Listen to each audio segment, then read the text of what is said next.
Moderna omrežja so super, ker vsem omogočajo stik z globalnim prebivalstvom in s prijatelji, vendar moramo paziti, da v njih ne izgubimo sebe, svoje lastnih interesov in svoje biti.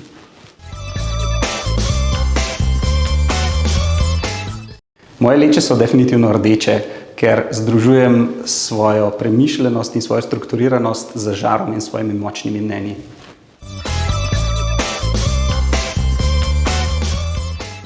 Prijatelji mislijo, da za 10 zasloni filmsko hekam in vdiram v omrežja, vendar v bistvu je veliko uporabe orodij, usklajevanja v timu, planiranja in veliko bolj dolgočasno.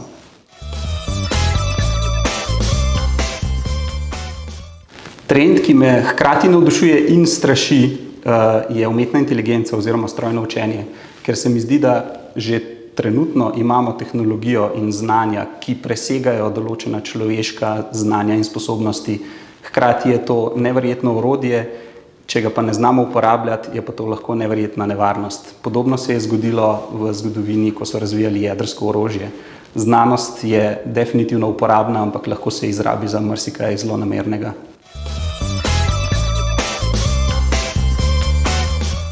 V Švici delajo marsikaj zelo dobro, prav tako v Sloveniji.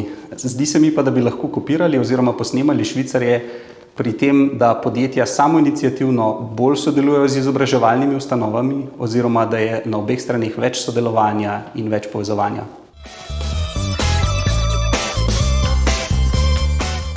Se mi zdi, da dobrega liderja ni brez empatije. Če se nisi sposoben uživeti tako v situacijo, kot v vsakega posameznika, komur ne bi bil vodja, zelo težko ugotoviš, kaj je v tistem trenutku res pomembno in kako iz vsakega in iz vsake situacije iztisniti, kar se le da največ.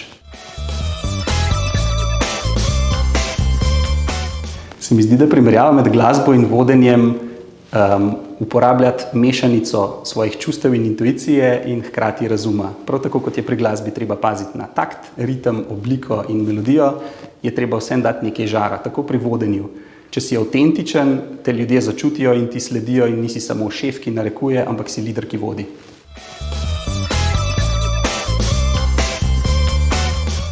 Mene je maraton naučil, da se pred ciljem ne počiva.